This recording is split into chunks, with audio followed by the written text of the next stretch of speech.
Hi everybody, welcome and welcome back to my channel. This is Kriti and I am back with another interview on my channel. If you are a job seeker in Denmark or if you're moving to Denmark and want to work here, or maybe you're just curious to know how to find a job in Denmark, then this video is for you. Do watch the video till the end because there are going to be some essential tips when it comes to preparing for an interview here in Denmark. Now, to talk on this topic today, I have Greta with me. And Greta, I'm so happy to have you on my channel. I loved what you wrote on LinkedIn about yourself, that you always wanted to work with people. And then you followed your passion, and chose the career that fits your calling. And you also faced the challenges as a job seeker here in Denmark. So tell us a little bit about yourself and your job as a career advisor here in Denmark. Thank you so much, Kriti, and thank you for having me, of course. So my name is Greta, and I'm originally from Estonia, and I've lived in Denmark now 12 years. I came here to study like many people do, and I studied marketing and e-commerce. And then I worked in different companies, all from small startups to medium-sized to large corporations. And then, like Kriti said, I always knew I wanted to work with people. So during a process when I decided to change my career, I started to share different job searching things and tips that work for me via LinkedIn. And then after a long journey, I finally found my dream position as a job consultant at CA Kasse, where I work now. Yeah, so was it like easier to switch from your, like you did study into your field, but then you chose your calling to follow your passion. So was that switch easier here in Denmark, Greta? Definitely not. It's one of the hardest things I've ever done, I would say, because it's changing, let's say, a path or a career in a foreign country without knowing the language and without like a diploma in that field. Yeah. So within a year and a half, I created the new path by sharing my own experiences being a job seeker and creating value at the same time for others. Yeah, so your experience will definitely help, a lot of people who will be listening to this interview. So tell us, Greta, like as an international, how to get started with job search in Denmark. Like a lot of spouse, they move to Denmark, with their spouse who have got a job, but they would also want to start their career, or they would want to continue their job, which they did in their country. So how is Danish job market and how you can get started with it? Yeah, I think one of the most important things in the beginning when you come to Denmark as a spouse, especially, is that one, you create a Danish CV, which in some ways, or maybe actually many ways, is quite different from an international or another country's CV. And then definitely I would also make sure that my LinkedIn is very sharp and up to date, because it's heavily used in Denmark in recruitment. And then once you have, let's say you have your CV and LinkedIn updated, so this is like your material you can forward and send to people. That's step one. And then step two is really looking into, do you have any local experience, meaning experience from Denmark? And if you don't, it might be a little, let's say, barrier for a Danish employer, because if you come from abroad, it's hard for them to understand, okay, what have you done in the other country? We're talking, it's another culture, another country, another company. So getting a local experience sometimes can be crucial. And it's fairly easy to do that in Denmark because it's also a small country, people know each other, and you can always find ways to, for example, volunteer do like a month long, maybe an internship, go to different clubs and unions. So it's fairly easy to like establish, first of all, to get your experience, but also establish the local network, because Danes network a lot. Yeah. In very also different ways, again, from maybe abroad.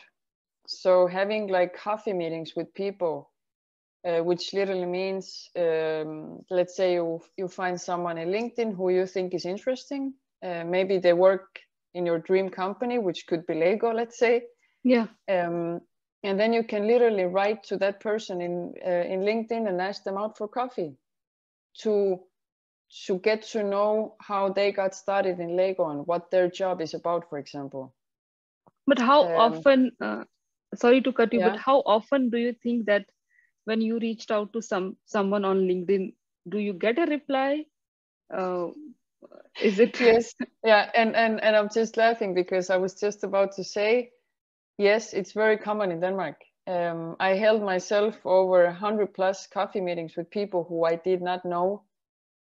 And I was surprised how, nice and supportive people were. And if you ask someone to tell you about their career, how did they start, what is the company like, what is their job is about, there's not many people who would say no to that. Yeah. And these coffee meetings don't need to be only with like Danes who are working in the company. You can connect with anybody if you're curious about. Exactly. It's all about having the right angle when you write to people. So instead of, for example, writing that, hi Lise, I'm a job seeker, I'm interested in a marketing job in Aarhus, can you help me? Well, many people would say no to that probably. But if you write instead, hi Lise, I think you have a very interesting profile and I can see that you work with marketing. Could we maybe meet up? I would like to hear more about your work and the company you work in. And then you meet up with Lisa either at a cafe, or you can also have a walk and talk out in the nature, and then get to know someone in that way, and have that angle of you're interested to get some knowledge from them. Yeah. So what I'm understanding is that is also like an art to know how to write to people, like what to write on LinkedIn. In a way, yes. So that you don't have maybe this, what to call it, the negative job seeker angle. Yeah. Sometimes, it can get a bit too much. But if you put the focus on the other person and why they're interesting to you, I mean, I would love to talk about my work. Why would I say no to that? Yeah, because the other person is also, yeah, like the other person is also looking for new networks. Exactly. And if you have a common interest, let's say you're both interested in marketing field, I mean, it's huge. Yeah. So it would be great to exchange some thoughts and new trends and whatever is going on in the market. So it's like sparring with each other. It's not only that one part wants something and the other gives. It's give and take. It goes both ways. So getting like started with networking, because with my experience in India, we don't do that much. But here in Denmark, it's like networking is everything when it comes to job search. So you need to get into this mindset of starting to meet new people. Yeah, exactly. And the more active you are, the more you do. And of course, everyone is, very different. And some people maybe are better at writing to people, let's say written communication, whereas the others actually prefer to talk and meet in real life. So just find out whatever works best for you and where you feel comfortable. You should feel yourself when you do this. So you mentioned, Greta, about like the Danish CV, like you have to have a Danish CV, then LinkedIn, update your LinkedIn. And then I really appreciate this one that you mentioned about local experiences. So if you're new, you can look for an internship in your field before maybe you go for, a regular job. Sometimes it depends.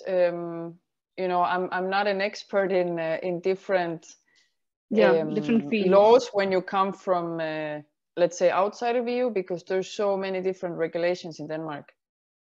Yeah. But I mean, I'm pretty sure if let's say you come from India, for example, which is outside of EU, you come to Denmark maybe with your spouse, you have certain qualifications already from India, but maybe it's been hard for you to get to interviews in Denmark. Then what I would do, of course, hopefully you already have your CV and LinkedIn in place. Then I would find companies that you're interested in and maybe get in touch with them unsolicited and say, hey, maybe I could do a free 1 month internship for you to test it out. And it goes both ways, right? Yeah.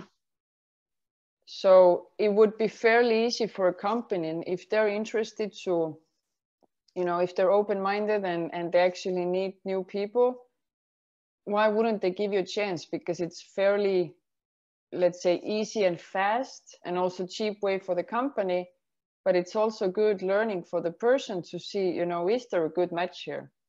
Yeah.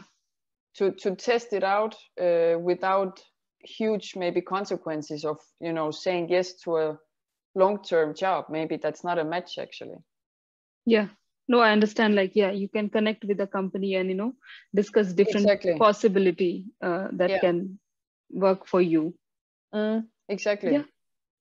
And when it comes to internationals, looking for a job in Denmark, definitely if we are new, and even if you're not new, we do tend to make mistakes.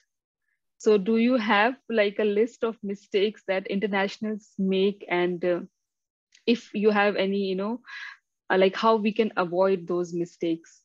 Of course. I mean, the last 2 years here during my journey, I saw a lot of job seekers and CVs. And now on my daily job at CA, of course, I look at tens of CVs and applications every day.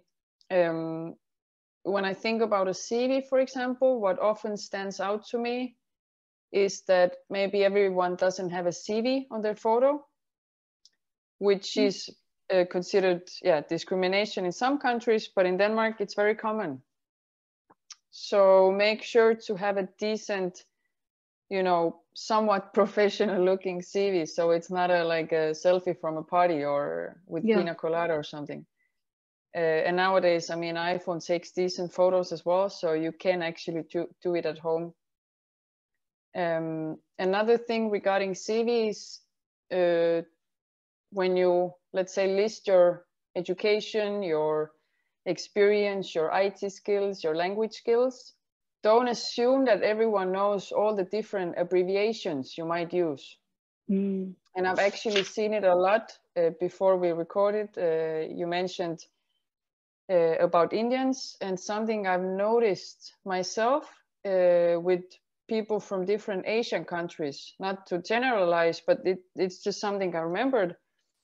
I've seen many abbreviations of maybe IT programs or a company specific program, which I have no clue what it's about. So I get it. I get this point. We have this like we know all these IT things, but these are like just abbreviation we are using. Exactly. I mean, I remember once I saw one filled with abbreviations and I had no clue. I thought, what am I looking at? So make sure it's understandable for everyone, including your grandma. They should understand it. And again, cut it down. See what makes sense. What's most relevant. Okay. Yeah. And last but not least, regards to CV, I would say always have on the bottom hobbies or interest section. And yes, it does actually count, because in Denmark you don't only get hired for your skills, your hard skills, what you can do and your competencies, but you also get hired for your personality. They are just as important. Often in the end, let's say there's 2 candidates left, they both have the same skills, they can do the job from maybe day 1 or after 3 months, the one who shows more motivation and is a better maybe team fit, a personality fit, will probably get the job. Okay. And that comes like, like you have mentioned about your hobbies, your interest, and that's what they will also ask you in the interview. Exactly. The first interview might be more about your hard skills to see are you a match. If it's a larger company, there's probably 2 or 3 rounds. Where usually in the second round, also where your manager comes in, or maybe a CEO or another colleague from the department, you will 100% talk about your hobbies and your free time. Because the manager wants to know what kind of person you are also outside of work. So don't be afraid to like be witty and show your maybe funny or social side. So that's also something that you will be remembered for. Yeah, I had one of the students, Indian students studying here, and she got the student job. And she mentioned that when she had the final interview with like the big people of the company, they made her very comfortable, and they only asked her about herself, like tell us about what do you do, what's your hobbies, and that's the final interview. And then she got the job. So she had the job, like now she's working as a student as well. Exactly. Yeah. So it's so much more than what you can do. It's you have to fit with the whole team, so that you also feel during the interview that you have good chemistry, you can laugh together. That's completely normal. It's not super stiff here in Denmark compared to some other more masculine countries.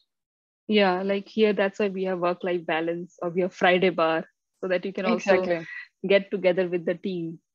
Yeah, exactly. Yeah. So talking about the interview, Greta, like what if now I have done the first part, and now I have got a call for an interview. Do you have like few tips to how to prepare, or what should you do, so that you're not too nervous, or you understand few things that you need to keep in mind when it comes to going for an interview in Denmark? Yes, I definitely do. I would say the first thing is quite important, meaning that you should be prepared. And even though it sounds very obvious, being prepared means that you are just as prepared as the companies. So normally the company would Google you, they would check your Facebook, they check definitely your LinkedIn to see what kind of person you are, besides the application maybe you've sent in. So you should be just as prepared as them, meaning, definitely check the company's website, check their social media to see what are they writing about, what kind of tone do they use, check their LinkedIn, see who works there, what kind of profiles, so that you kind of get a picture of them, beforehand. Okay, who are they? Then the second point would be, be curious and ask questions while you still remain yourself. It's a good idea to write your questions down on let's say a notebook or something. You take it with you, because then they can physically see that you're prepared. Of course, you're prepared up in your head, but they can't see that. So it's a psychological thing, again, that you bring a notebook to the table, you put it on the table so they can see you have some questions lined up. And the same with your, for example, body language, because the scientists say actually that your body language counts for 80%, and only 7% counts in terms of what you say. So, don't be maybe too stiff, maybe not too comfortable. Don't, lean back too much as you're sitting on a couch at home, but be comfortable, be yourself. And have this open body language, and maybe use your hands. That also creates a good feeling and vibe that, you're open to communicate. Then another point I would say is, yeah, just as important as everything else. Remember, it's a two-way street. And in Denmark, actually, it's a bit funny. The word samtale in Danish, which means interview, comes from two words, which is sam, like sammen, which means Some, together, yeah. and tale, to talk. So to talk together. Oh, Whereas yeah. interview in English kind of puts this hierarchy in the word, meaning the company's maybe up here and the job seeker is down here because, well, the company takes a decision in the end. So in Denmark, you start on the same level, meaning it's just as important that you feel good and you want to work at the company as if they give you an offer. Yeah, so like they are not in a negative way superior, you are together talking with Exactly. each other. Exactly. So it's great if the company gives you an offer tomorrow. But if you feel, there was something off during the interview, they didn't really answer all your questions, maybe the manager got a bit nervous or red in his face, well, maybe it shows it's not a good match and you shouldn't say yes to that job. So be curious, ask all the questions regarding the job so you know exactly what's it about. And then also ask questions about your future leader. Maybe what kind of leadership style do they have? Do you feel some chemistry during the interview? Sorry. Can you laugh together? And then last but not least, who would your team would be? Who do you have to work with? Are they Danes? Are they internationals? What kind of hobbies do they have? So that in the end, once you're done, you have this big picture of what is this about here. Yeah. And then you can take a decision. Yeah, like in an interview, there is one very famous question. Do you have any question for us? So you should be curious when it comes to that question here in Denmark, that you have prepared some questions for them. Exactly. I mean, normally depends when the question comes. Normally it's in the end. Then at that point, usually you've already discussed many things, but if you haven't, and if you then say, no, I don't have any questions, well, then it just signals to the employer that you're maybe not super motivated. Yeah. So it's always a good idea to have some questions lined up, and then you take them during the interview when they fit in. And remember, there's no stupid questions. Yeah. Rather that you ask too much and show that you want to know and you're curious, than missing something important, and then in the end you regret it, and yeah, then it's too late maybe. Mm-hmm. Yeah, so these are good points to know, like being curious and being prepared, as like the company would be also prepared for you. So you have to do your work also, like to know about the company, have the questions ready, and being comfortable. And this thing, like Sam Taylor, I know this word, but now I understand it. Like talking together. We are equal when it comes Exactly. to the to work here in Denmark. So Greta, how can people connect with you on LinkedIn if they want your help? And if you can tell us a little bit more, once you get somebody who are looking for a job, what's the next process? Yes, so everyone's definitely welcome to connect with me in LinkedIn, and just please write a small note, your name, your background maybe, and what is the reason that you're connecting. Then I know who you are. And I recommend to do that every time. If you connect with someone who you don't know, then you have a better chance that the person actually accepts your invitation as well. Yeah. Yes. Now that I'm using LinkedIn a lot, I actually want people to tell me who they are when they are connecting. Exactly. Yeah. So Greta, thank you so much for your time, and definitely this was so informative, and I know it will help a lot of people who are new to Denmark, who are coming or who are planning to come to Denmark. So thank you so much for your time. It was so lovely to talk to you. Thank you so much, Kriti, for having me. Thanks. Yeah, thank you, and bye-bye.